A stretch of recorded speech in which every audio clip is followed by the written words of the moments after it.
Selamat pagi, salam sejahtera untuk kita semua. Perkenalkan, nama saya Maria Helena Duanita, SST MGisi. Saya bekerja di Prodi Gizi Poltekkes Kemenkes Kupang sebagai dosen tetap sejak tahun 2009.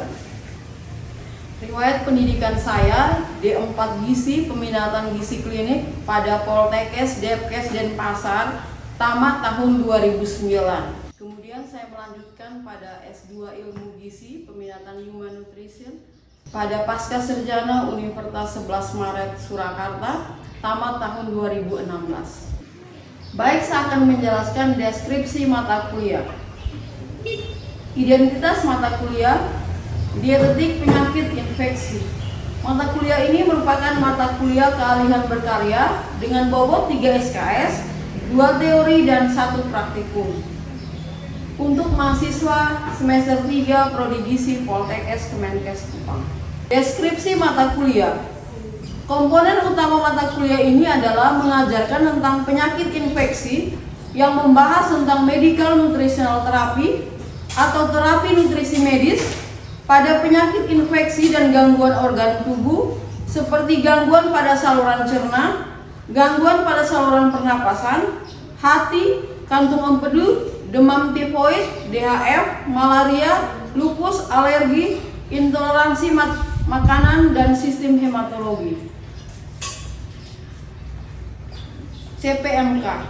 Kemampuan yang diharapkan dari mata kuliah ini adalah mahasiswa mampu membahas tentang MNT, penyakit infeksi dan gangguan sistem organ tubuh, pengertian, pengkajian gizi, diagnosa, intervensi, MNT, perhitungan kebutuhan, menyusun dan mengolah menu, monef, dan studi kasus. Sub CPNK yang pertama, mahasiswa mampu menjelaskan pentingnya definisi dan lingkup MNT. Yang kedua, mampu menjelaskan dan menerapkan standar makanan rumah sakit sesuai dengan kasus. Yang ketiga, mahasiswa mampu memahami dan menerapkan MNT pada penyakit hati, kantung empedu, dan pankreas. Yang keempat, mahasiswa mampu memahami dan menerapkan MNT pada sistem pernapasan dan hematologi. Yang terakhir, mahasiswa mampu memahami MNT pada demam tifoid, DHF, malaria, HIV/AIDS, dan diet pada pemeriksaan. Metode perkuliahan untuk mata kuliah dietetik penyakit infeksi dilakukan secara offline 100%. Metode pembelajaran pada mata kuliah ini yang pertama ceramah, yang kedua diskusi atau tanya jawab, yang ketiga cooperative learning, yang keempat product based learning, yang kelima praktikum. Interaksi dosen dan mahasiswa melalui pola delivery, interaction, dan assessment. Interaksi dosen dan mahasiswa dilakukan dengan cara yang pertama, mahasiswa mengungkapkan pendapat di kelas, yang kedua, mahasiswa mengajukan pertanyaan, yang ketiga, meminta mahasiswa mengejarkan studi kasus, yang terakhir adalah berkonsultasi di luar kelas. Sistem penilaian dilakukan secara objektif dan transparan dengan bobot penilaian sebagai berikut: tugas 20%, UTS 30%, dan UAS 50%. Demikianlah deskripsi mata kuliah tentang diet pada penyakit infeksi. Selanjutnya saya akan menampilkan video pembelajaran di kelas dan praktikum di Laboratorium Prodi Gizi Poltekkes Kemenkes Kupang. Selamat pagi semuanya. Selamat pagi, Ibu. Apa kabar kalian? Baik, Ibu. Pada pagi hari ini kita akan mempelajari tentang terapi diet pada saluran cerna atas. Sebelum kita memulai perkuliahan pada pagi hari ini, kita berdoa dulu. Doa dimulai, doa selesai. Review dulu pertemuan minggu lalu. Minggu lalu kita membahas tentang apa? Saya, Bu. Ayo silakan. Bentuk-bentuk makanan. Bentuk-bentuk makanan, baik. Bentuk-bentuk makanan apa saja? Saya, Bu. Ya silakan. Oral, enteral, parenteral. Baik. Baik, jadi ada tiga jenis bentuk makanan. Yang pertama makanan oral, yang kedua enteral, dan yang ketiga adalah parenteral. Sekarang kita akan mempelajari tentang terapi diet pada saluran cerna. Terapi diet pada saluran cerna atas meliputi penyakit yang pertama GERD, yang kedua dispepsia, yang ketiga disfagia, yang keempat gastritis, dan yang kelima ulcus pepticum. Yang pertama adalah GERD. GERD adalah kondisi kronik di mana asam lambungnya naik ke kerongkongan secara berulang dan menyebabkan berbagai gejala yang terganggu. Yang kedua adalah disfagia. Disfagia adalah proses gangguan menelan di mana terasa nyeri saat menelan. Gangguan ini bisa disebabkan oleh kanker, saraf, ataupun penyakit degeneratif lainnya. Yang ketiga adalah dispepsia. Kondisi tidak nyaman pada perut bagian atas, terasa kembung setelah makan. Ciri-cirinya adalah perut terasa penuh, kembung, sakit perut, dan nyeri pada ulu hati. Yang berikut adalah gastritis dan ulcus pepticum.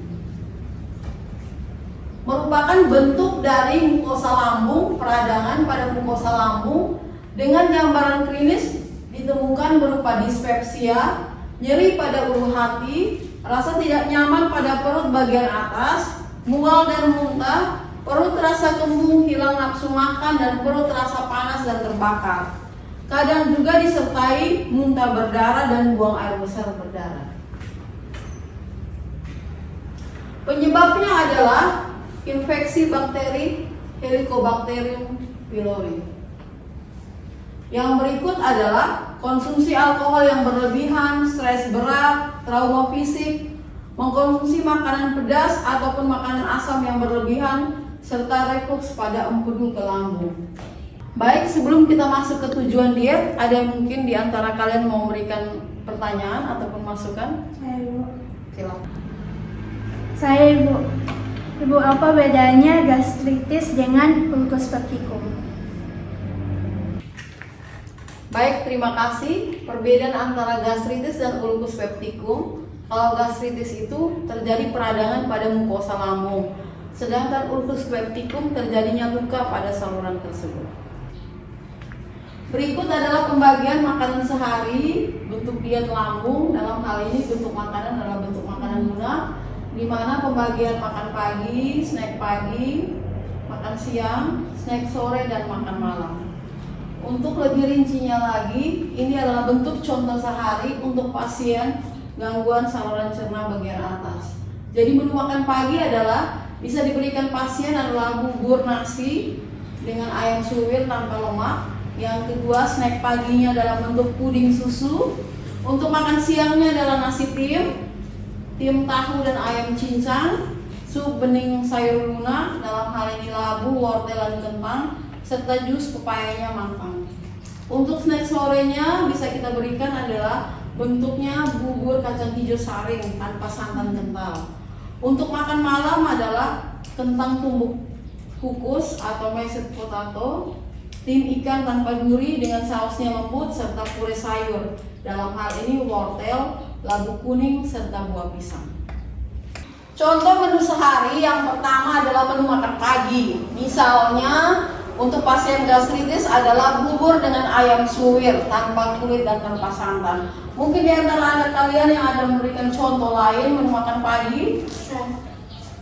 Silakan. Saya Ibu. Ini bubur dan telur olah kari. Baik. Ya. Ada lagi? Saya Ibu. Silakan. Bubur telur Ibu. Selanjutnya snack pagi. Snack paginya adalah puding susu. Selain puding susu bisa juga roti kukus dan sebagainya bentuknya lunak. Yang berikut adalah makan siang. Makan siang adalah nasi tim. Terus urutan kedua adalah protein hewani dalam bentuk tim tahu dan ayam cincang. Yang berikut adalah sup bening sayur lunak. Apa saja sup bening sayur lunak? Misalnya, Saya Bu, ya apa? Silakan. sup bening karena itu contohnya labu, wortel, kentang Ibu. Baik. Yang berikut adalah buah. Buah yang terakhir adalah kita bentuk dalam bentuk jus, misalnya jus pepaya. Dilanjutkan dengan snack sore. Snack sore dalam hal ini diberi contohnya adalah bubur kacang hijau. Tapi bubur kacang hijaunya kalau bisa disaring tanpa santan. Yang berikut adalah makan malam. Makan malam adalah kita bentuk menu baru adalah mashed potato. Ada yang tahu cara membuatnya? Silakan. Mashed potato itu kentang yang ditumbuk tapi kentang yang sudah dikukus. Baik, disajikan dengan ikan tanpa tulang atau gurih sama sekali dengan saus lembut. Yang berikut adalah dibuat puree sayur. Puree sayurnya adalah wortel dan labu kuning, serta yang terakhir adalah buahnya buah pisang. Tadi kita sudah mempelajari contoh menu sehari pada pasien gastritis. Jadi ibu memberikan contoh untuk makan siang adalah dalam bentuk jus buah pepaya masak. Mungkin di antara kalian ada yang bisa memberikan contoh buah yang baik untuk pasien gastritis. Saya Bu, jus buah naga. Saya juga ibu jus buah pisang ibu. Saya Bu, ini jus melon dengan jus alpukat. Oke, baik. Mungkin ada yang tahu buah-buahan yang tidak boleh untuk pasien gastritis? Saya Bu, Silakan. Jus durian. Jus durian. Ada lagi? Saya ibu Silakan. jus buah nangka ibu. Buah nangka. Ada lagi? saya Ibu, jus nanas Ibu. Jus nanas. Jadi itulah adalah nama buah-buahan yang boleh dan tidak boleh diberikan pada pasien gastritis. Selanjutnya, kenapa makanan tersebut tidak boleh diberikan pada pasien gastritis? Saya Ibu, karena buah-buahan tersebut bergas dan dapat memperberat penyakitnya. Baik, terima kasih. Aplaus untuk semuanya. Baik, ada yang mau bertanya lagi? Saya Ibu. Silakan. Ibu, tadi kan di contoh menu sehari sudah dijelaskan ini ada buah yang boleh dan tidak boleh Ibu. Nah itu kan tadi sudah buah. Nah sekarang kalau sayur apakah ada yang dihindari juga Ibu untuk penyakit gastritis? Baik, terima kasih pertanyaannya. Jadi sayur-sayuran yang tidak boleh diberikan pada pasien gastritis adalah sayur-sayuran yang bergas. Misalnya kol, sawi, buncis. Sudah? Sudah, Ibu. Baik, mungkin ada yang mau bertanya lagi? Saya Ibu. Silakan.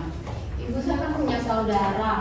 Dia suka makan makanan yang pedis seperti seblak, bakso, mie, tapi dia punya penyakit gastritis. Itu bagaimana Ibu? Baik, terima kasih. Jadi makanan seperti seblak, bakso tadi dengan pedas kalau bisa dikurangi. Karena menu tersebut bentuk menunya adalah bentuk menu merangsang, sehingga dia akan membuat pasien gastritis itu semakin bertambah parah. Baik, apakah kalian sudah paham semua? Sudah, Ibu. Baik, kalau kalian sudah paham semua, kita lanjut ke resume.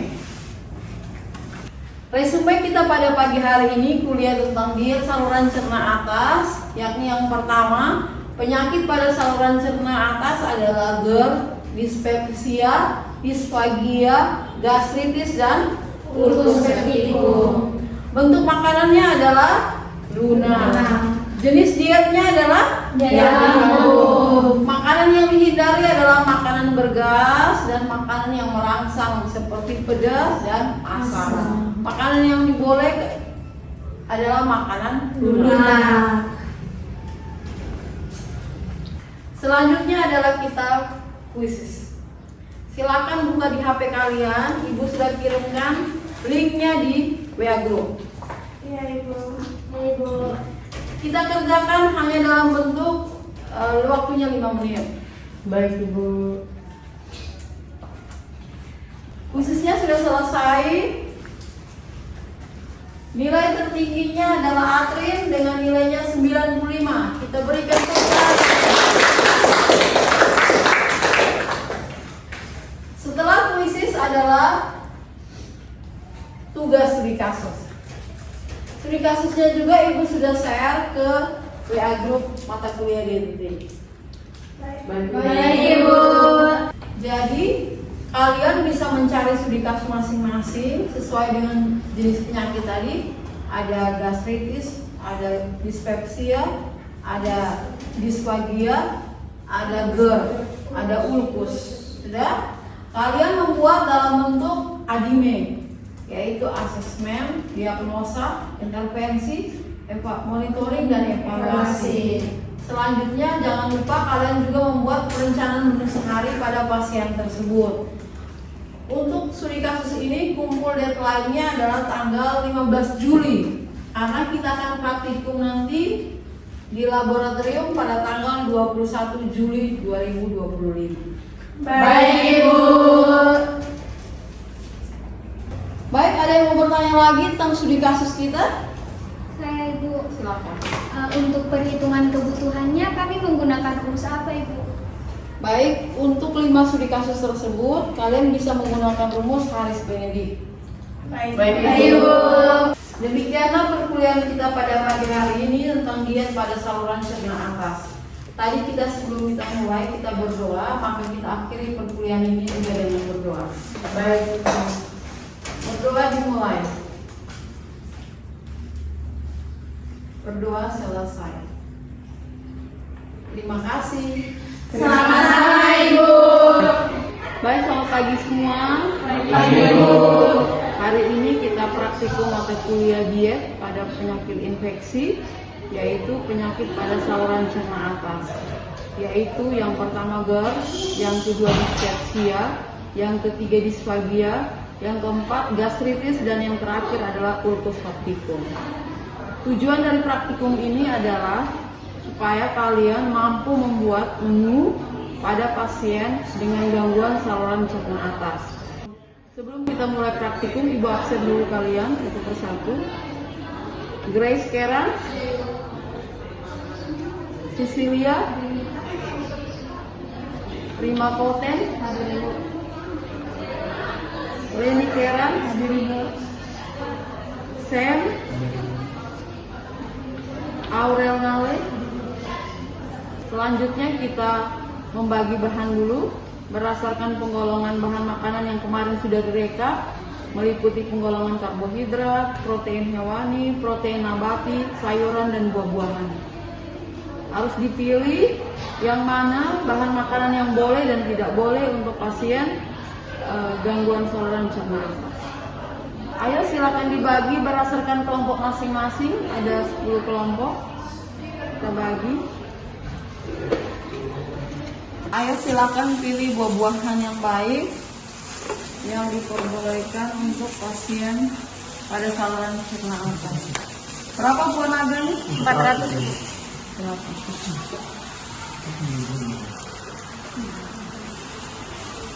Pisangnya berapa?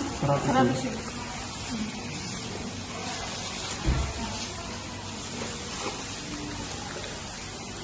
Berapa bayar? 200.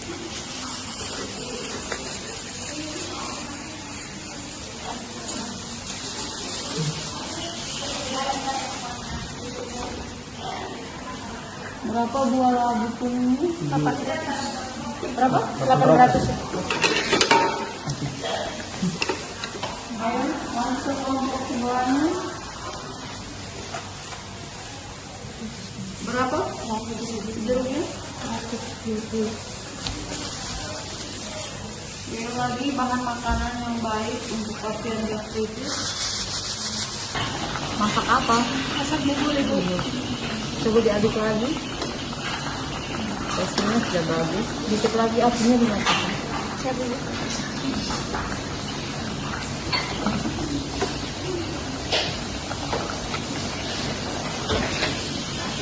Masak apa nanti? Butuh waktu lagi karena masih teksturnya masih kerasa. Aku tambahkan air sedikit. Kalian buat apa? Ayam bumbu tomat, Ibu. Bumbu tomat. Ini dan bayam. Airnya ditambah lagi air sedikit hingga bumbunya meresap. Tambahkan air sedikit.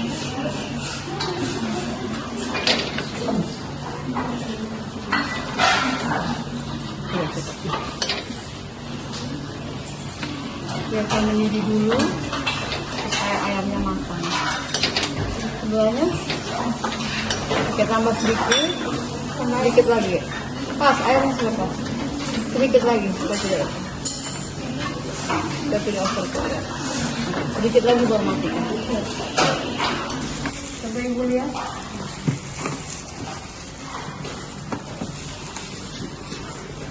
Ini kira-kira ini sudah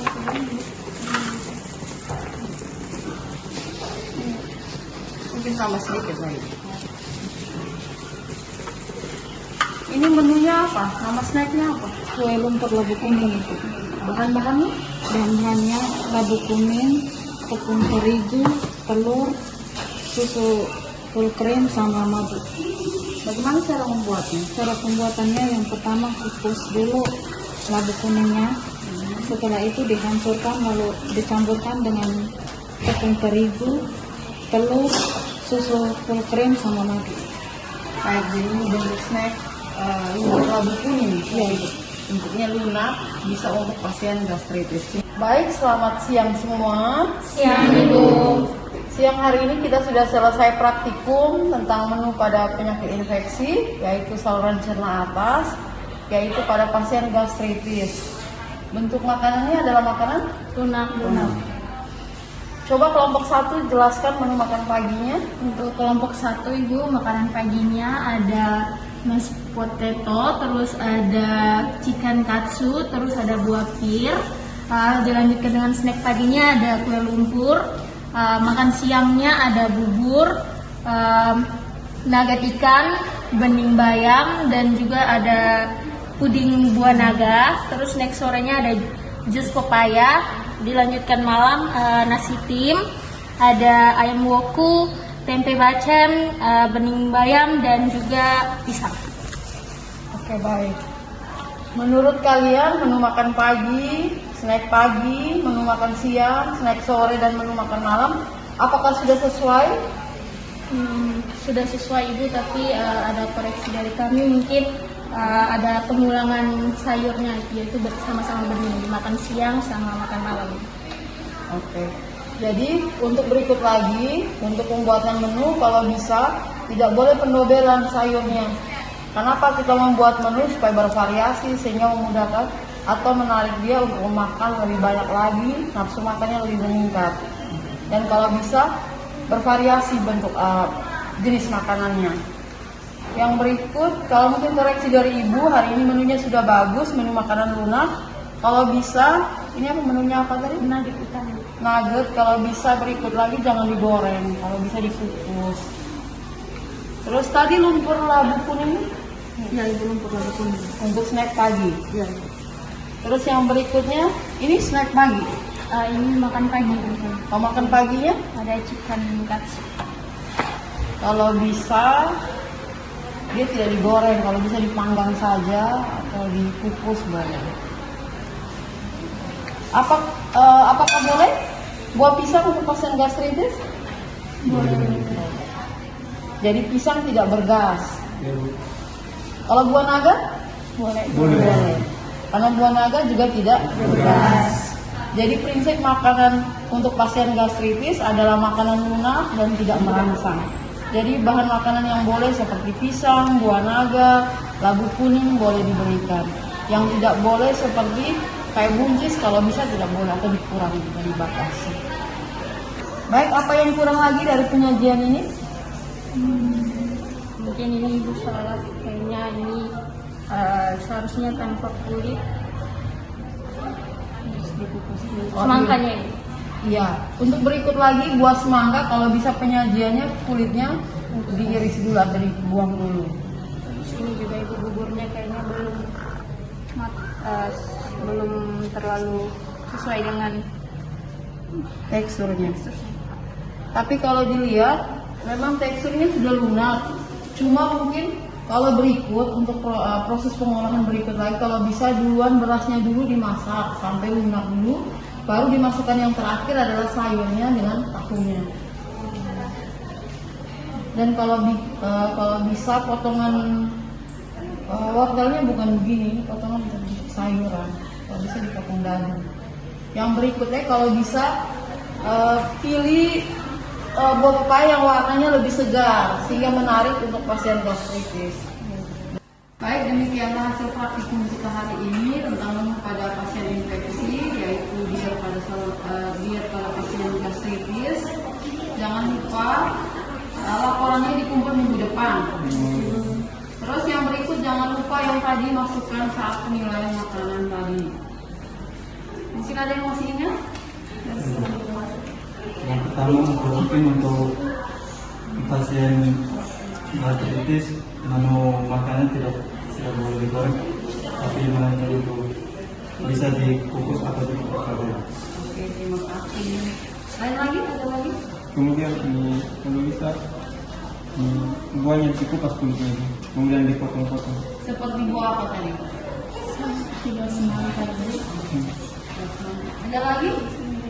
Yang ini wortelnya itu tidak boleh dipotong seperti ini Bu, karena yang aliran seperti ini harus dibuat ke sayuran, bukan dimasukkan di bubur gitu. Ada lagi itu kalau untuk menunya itu harus bervariasi Bu, tidak boleh double, misalnya seperti menu bening bayam. Bening bayam.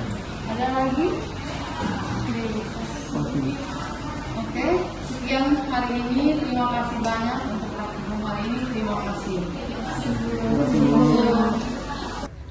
Demikianlah proses pembelajaran saya mata kuliah diet penyakit infeksi. Saya ucapkan terima kasih kepada seluruh tim penilaian Cerdas Smart 2025. Tuhan memberkati.